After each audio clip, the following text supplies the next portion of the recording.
ভঙ্গুর অর্থনীতি পুনর্গঠন, সামাজিক সুরক্ষার বিস্তার এবং নির্বাচনী ইস্তেহারের মূল অঙ্গীকারগুলো বাস্তবায়নের মধ্য দিয়ে পূর্ণ হল বিএনপি সরকারের ক্ষমতার প্রথম ১৮০ দিন। গত ৬ মাসে দেশের প্রশাসনিক কাঠামোয় গতি ফেরানোর পাশাপাশি সর্বস্তরের জনগণের জীবনে স্বস্তি পৌঁছে দিতে বহুমুখী উদ্যোগ বাস্তবায়ন করেছে তারেক রহমানের নেতৃত্বাধীন সরকার।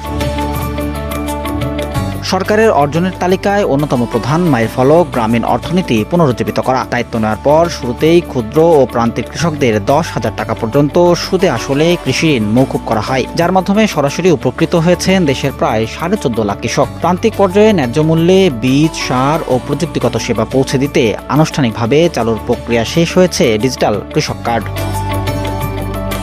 একই সাথে কৃষি উৎপাদন বৃদ্ধি ও স্থায়ী সেচ সুবিধা নিশ্চিত করতে পানি সম্পদ মন্ত্রণালয়ের অধীনে গ্রহণ করা হয়েছে দীর্ঘমেয়াদী পরিকল্পনা। প্রথম ৬ মাসেই দেশের বিভিন্ন অঞ্চলে ১,২০০ কিলোমিটারের বেশি খাল ও নদী পুনঃখননের কাজ সম্পন্ন হয়েছে। এর ফলে খাদ্যশস্যের অভ্যন্তরীণ মজুদ রেকর্ড ২৪ লাখ টনে উন্নীত করা সম্ভব হয়েছে, যা দেশের খাদ্য নিরাপত্তাকে করেছে আরও সুসংহত। সামাজিক নিরাপত্তার ক্ষেত্রে এসেছে আমূল পরিবর্তন। প্রান্তিক ও নিম্নবিত্ত পরিবারগুলোর ক্রয় ক্ষমতা বাড়াতে শুরু হয়েছে যুগান্তকারী ফ্যামিলি কার্ড কর্মসূচি। প্রাক পাইলটিং ধাপে প্রথম পর্যায়ে ৩৭,০০০-এরও বেশি পরিবার প্রধান নারী প্রতি মাসে সরাসরি ২,৫০০ টাকা করে আর্থিক সহায়তা পাচ্ছেন।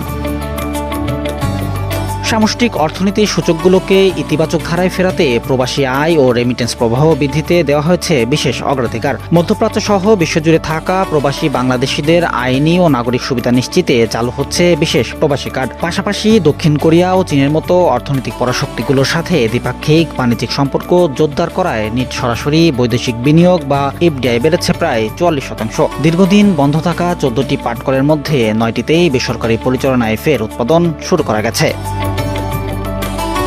শিক্ষা ও মানব সম্পদ উন্নয়নে প্রাথমিক ও মাধ্যমিক পর্যায়ে শুরু হয়েছে প্রযুক্তি সংযোগ। ওয়ান টিচার ওয়ান ট্যাব নীতির অধীনে শিক্ষামণ্ডলীর মধ্যে ডিজিটাল ডিভাইস বিতরণ এবং সারা দেশে বন্ধ থাকা কয়েক হাজার প্রজেক্টর ও ক্লাসরুম সচল করা হয়েছে। যুব উদ্যোক্তা তৈরি ও স্টার্টআপগুলোর মূলধন জোগাতে গঠন করা হয়েছে বিশেষ ফান্ড। স্বাস্থ্য খাতে নাগরিক সেবা পৌঁছাতে ই হেলথ কার্ড এবং উপজেলা পর্যায়ে ফ্রি ডায়ালাইসিস সেন্টার স্থাপনের কাজও দ্রুত গতিতে এগিয়ে চলছে। বিশেষজ্ঞদের মতে ১৮০ দিনের এই সুনির্দিষ্ট অগ্রগতি কেবল ৬ মাসের পরিসংখ্যান নয়, বরং এটি একটি বৈষম্যহীন, আত্মনির্ভরশীল ও অর্থনৈতিকভাবে সমৃদ্ধ বাংলাদেশ গড়ার শক্ত ভিত্তি। রায়হান সিদ্দিক, সুবর্ণভূমি, যশোর।